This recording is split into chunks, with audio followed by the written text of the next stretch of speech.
नमस्कार। आप देख रहे हैं न्यूजो और मैं हूं प्रवीण झा। आपने संदेश खाली का तो नाम सुना ही होगा। बंगाल में एक वक्त ये जो है क्राइम का एक प्रकार से अड्डा हुआ करता था, अभी तक भी है, क्योंकि आज वहीं से एक बहुत बड़ी खबर आ रही है। बंगाल की एसटीएफ ने संदेश खाली में एक तालाब से हथियारों का जखीरा बरामद किया है। यानी आप ये सोचिए कि पानी के अंदर छुपाकर कई सारे हथियार रखे हुए थे। ये तो पानी के अंदर हथियार है, कुछ जिंदा कारतूस हैं और बहुत सारे बम गोले सब भी बरामद किए हैं। और इसका पूरा जो तार है वो संदेश खाली के उसी नेता से जुड़ रहा है जिसके बारे में ये कहा जाता था कि वो उस पूरे इलाके में आतंक फैलाए हुए था। नाम है शाहजहां शेख। शाहजहां शेख के बारे में ये कहा जा रहा है कि ये पूरा जो नेटवर्क ऑपरेट करता था शाहजहां शेख, अभी जिस तालाब से मिला है उस तालाब के मालिक हैं, एक तो गोपाल दास नाम से है और एक और है उन्हीं के भाई उनका। और ये दोनों अब वहां से फरार बताए जा रहे हैं, रॉबिन दास। ये दोनों अब वहां से फरार बताए जा रहे हैं, फरार हो गए जैसे ये सूचना मिली कि एसटीएफ की टीम यहाँ पहुंच रही है। और उस तालाब में अब उनको ये पुख्ता जानकारी है कि इसी तालाब के अंदर में हथियार है। तो उसके बाद वहां से हथियार की बरामदगी हुई है। और अब इसके तार ना सिर्फ संदेश खाली के उस शाहजहां शेख से जुड़ रहा है, बल्कि इसके तार जो है वो धीरे धीरे करते करते पहुंच रहा है अभिषेक बनर्जी तक, क्योंकि अभिषेक बनर्जी के छत्र छाया में ही ये लोग फल फूल रहे थे। इसीलिए अब ये पूरा का पूरा मामला जुड़ रहा है अभिषेक बनर्जी से। क्या था इन लोगों का पूरा प्लान? क्या ये जो हथियार बरामद हुए हैं इसके जरिए वहां पर क्या कत्लेआम करने का क्या पूरा फुल प्रूफ प्लान ये लोग तैयार कर चुके थे क्या? इसी सब पर आज बातचीत करेंगे कि आखिर जो ये जो बरामदगी हुई है हथियारों की, इसका मकसद क्या था? इन हथियारों के जरिए वो क्या करना वहां पर चाह रहे थे? दहशत का माहौल तो पहले से ही संदेश खाली में बना हुआ है, अब और क्या करने वाले थे?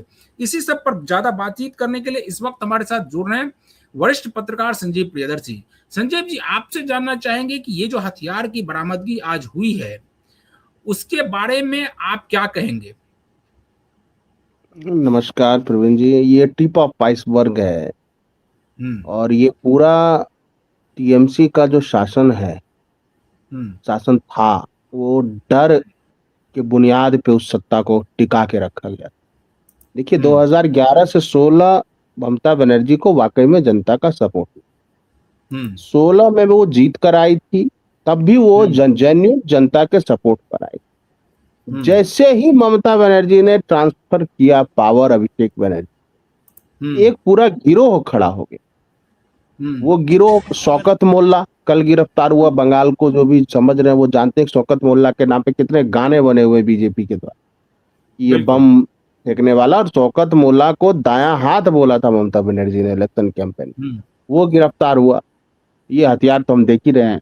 जहांगीर खान और फाल्टा में जहांगीर खान, और ये जो है संदेश खाली में शाहजहां शेख और उसका पूरा गिरोह काम कर। तो वो दो चीजें करता है, एक तो जितने भी तालाब है सबका मछली मार लेता है, दूसरा जितने सरकारी योजना थे सबका पैसा पचा जाते थे।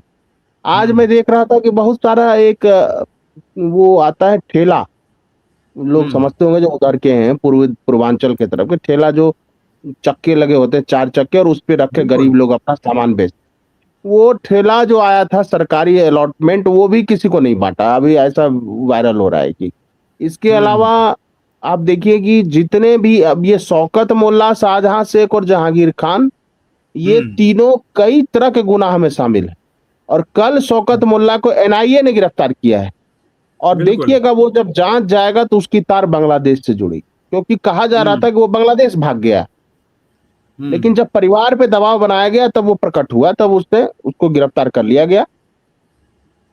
इसी तरह ये एक अनुव्रत मंडल भी है बीरभूम में। ये लोग जो है ये लोग 2-3 तरह का काम करते थे। एक तो ये करते थे कि बांग्लादेशियों को लाकर यहां बसाते थे, डेमोग्राफी चेंज कर, और उस एंगल से जांच होनी चाहिए, जरूर जांच होनी चाहिए, एनआईए को करनी चाहिए जांच, और बंगाल एसटीएफ और बंगाल पुलिस को भी ये जांच करनी चाहिए कि क्या, क्योंकि इतने ऐसा क्या हो गया कि टीएमसी की सरकार के और सारे बांग्लादेशी भाग रहे हैं, जगह जगह से भाग रहे हैं। तो इसका मतलब है कि टीएमसी ने डेलिबरेटली जानबूझकर सुरक्षा देकर उनको बसाया था। बिल्कुल। और इसमें पूरा इनका गिरोह काम कर, जैसे अनुव्रतो मंडल आप देखिए, वो गाय चोरी करवा के या गाय सस्ते दामों पे खरीद के, गाय बछड़े बैल, उसको इच्छामती नदी में पार करा देता था बांग्लादेश। उसमें केला का थंब आता है, उसमें बांध के या बांस में बांध के उस तरफ पहुंचा देता था गाय को। तो इसीलिए उसको गोरू चोर भी कहते हैं। इस शौकत मोल्ला को भी गोरू चोर कहते हैं, मछली चोर। यानी ये बताइए, इसी शाहजहां शेख के बारे में ये कहा जाता था कि इसका एक बयान काफी ज्यादा वायरल हुआ था। हम लोगों ने हालांकि उसके बारे में एक बार अपने डिबेट में बताया भी है कि किस प्रकार से ये करा था कि ये खुलेआम कहता था कि हाँ मैं बांग्लादेशी हूं और मैं यहाँ पर ना सिर्फ सरकार में हूं बल्कि पूरे तंत्र पर मेरा कब्जा है। क्या अब आपको लगता है, हालांकि अभी तो वो जेल में है, लेकिन अब आपको लगता है कि अब इसके निकलने की संभावना पूरी तरह से खत्म हो गई है? देखिए, ऐसे देश विरोधी तत्वों को जीने का ही हक नहीं है।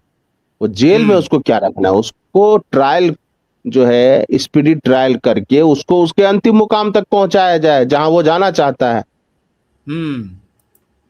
अब ऊपर वाला तय करे उसको जन्नत जाना भेजना है, जहन्नुम भेजना है, ये उसके कर्मों के हिसाब से तय होगा, लेकिन उसको यहाँ स्पीडी ट्रायल करके उसके मुकाम तक पहुंचाना चाहिए। एक बात और प्रवीण जी, देखिए कि फिरहाद हकीम जो महापौर, कलकत्ता के महापौर पद से इस्तीफा दिया, जो ये कहता था कि यहाँ मिनी पाकिस्तान हो गया है, कलकत्ता में हमने बना दिया है मिनी पाकिस्तान, जो खिदरपुर का इलाका है, पूरा डायमंड हार्बर का इलाका, आज वो माँ दुर्गा की प्रतिमा को प्रणाम करके जा रहा है। सोचिए, ऐसा हृदय परिवर्तन। हम अपने दर्शकों को दिखा भी दें कि वो यही फिरहाद हाकिम है जो अभी आप प्रतिमा को प्रणाम करते हुए देख रहे होंगे। देखिए, ये काया पलट ऐसा हुआ। देखिए, कहते हैं ना कि केवल सत्ता नहीं बदली है, व्यवस्था बदली है। जो ये इसका बयान वायरल है फिरहाद हकीम बॉबी हकीम का, ये कहता था कि जो अल्लाह वाले नहीं हैं वो सब बदनसीब हैं, उन सबको अल्लाह वाला बनाना है। ठीक है भाई, हमारा तो यही मानना है कि ईश्वर अल्लाह तेरे नाम, सबको सन्मति दे भगवान, ऊपर वाला तो एक ही है। अलग अलग इलाके और अलग अलग धर्म के लोग अलग अलग नाम बोलते हैं, ऊपर वाला तो एक ही है। नहीं तो जिस प्रकार से एनआईए की कार्रवाई हो रही है, शौकत मुल्ला को जिस प्रकार से गिरफ्तार किया गया, या अभी जो ये जखीरा मिला है, उसके बाद तो ये हृदय परिवर्तन नहीं हुआ है कि अगला नंबर कहीं मेरा ही ना आ जाए। और अब कम से कम ये दिखाने की कोशिश हो रही है कि नहीं, ये जो है ये तो सभी धर्मों को मानने वाले हैं, ये तो माँ दुर्गा को भी प्रणाम करके जा रहे हैं। इसीलिए तो इनका धर्म परिवर्तन नहीं हुआ डर की वजह से। धर्म परिवर्तन तो नहीं, मन परिवर्तन हुआ है, सेटअप चेंज हुआ है, माइंड सेटअप। लेकिन देखिए, मेरा ये मानना है, देखिए हम लोग ये नहीं कह रहे हैं कि जो मुस्लिम है परिवर्तन, हाँ, जो मुस्लिम है वो अपना मुस्लिम इस्लाम धर्म को फॉलो करें, उससे कहीं रोका जा रहा है कहीं। लेकिन ये कहना कि केवल एक ही धर्म सही है, दूसरा सारा धर्म गलत है, ये तो फिर भारत में नहीं चल सकता है। अगर आपको चलाना है तो जाइए, आप बहुत सारे बालू वाले देश हैं जहाँ केवल बालू ही बालू है, थोड़ा सा तेल है, ज्यादातर बालू है, जाइए, कोई दिक्कत नहीं। ये तो सर्वधर्म संभाव वाला देश है, इसमें सारे धर्म सही हैं, मानव के कर्म अच्छे होने चाहिए, धर्म कोई भी हो। अब देखिए अभिषेक बनर्जी को भी जो कोर्ट से प्रोटेक्शन मिला हुआ था वो अब हट चुका है, तो इनकी भी गिरफ्तारी हो सकती है। एक पूरा गिरोह है प्रवीण जी। देखिए, इसको क्या है कि इसको इस रूप में जांचना चाहिए कि टीएमसी के जाने के बाद बांग्लादेशी क्यों भाग रहे हैं। इसका मतलब टीएमसी को से सुरक्षा कवच उनको मिला हुआ था। दूसरा पॉइंट है कि टीएमसी के जाने के बाद बांग्लादेश क्यों रो रहा है, बांग्लादेश के कट्टरपंथी क्यों रो रहे हैं, और पाकिस्तान में क्यों रो रहे हैं भैया, उनको क्या इनसे लेना देना है? नहीं, अगर भारतीय जनता पार्टी की सरकार नहीं आती और ये सत्ता परिवर्तन नहीं होता तो ये जो जखीरा मिला है खास करके हथियारों का, इसके जरिए क्या किया जाता? क्या वहां कोई कत्लेआम करने की साजिश थी क्या?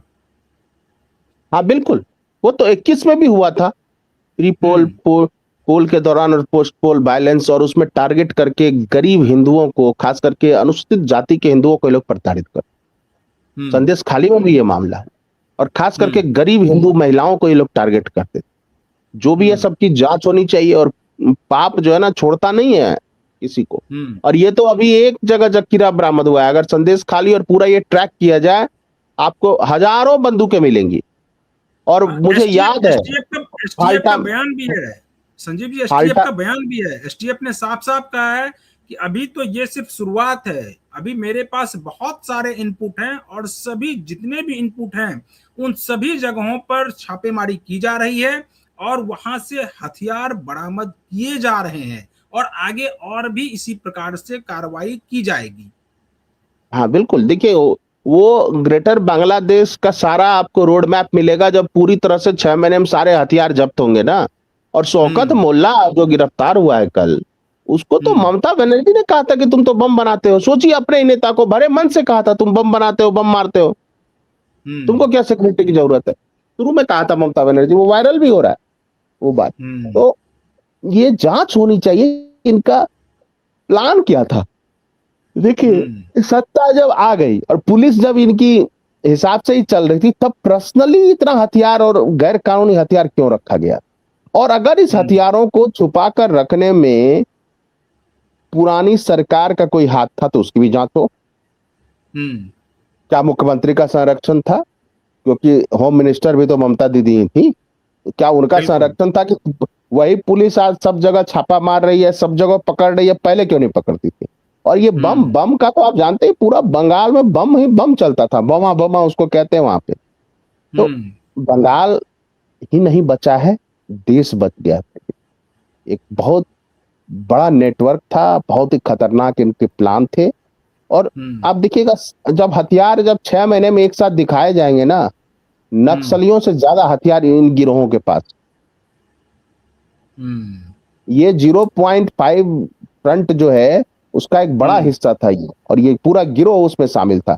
इसीलिए Abhishek Banerjee union of India को चैलेंज इन्हीं हथियारों के दम पे, और इन्हीं 4-5 जो एक गिरोह बना रखा था, उन्हीं के दम पे वो भारत सरकार को, यूनियन ऑफ इंडिया को चुनौती देते थे। छोड़ दीजिए ना, बीजेपी को चुनौती देते, तो ये स्वाभाविक है। और कितने आप देखिए कांग्रेसी नेताओं को मरवा दिया उन्होंने। लेकिन राहुल गांधी को बड़ा फर्क ही नहीं पड़ता कि उनके जो बब्बर शेर है बेचारे, वो केवल शहादत देंगे या उनके शहादत का, बलिदान का कुछ सम्मान भी होगा। लेकिन ये आप जानिए, ममता बनर्जी की विदाई हो गई पूरी तरह, और 8-10 दिन के अंदर उनका पार्लियामेंट्री जो पूरा वो है सदस्य संख्या, वो भी टूट जाएगा। कल की मीटिंग में केवल 8 विधायक आए थे और 5 या 6 सांसद आए थे, लोकसभा राज्यसभा मिला के। तो खेल खत्म है। उसको बांग्ला में कहते हैं टीएमसी शेष हो गई, मतलब टीएमसी फिनिश, अपने पापों के बोझ तले दब के फिनिश हो गए।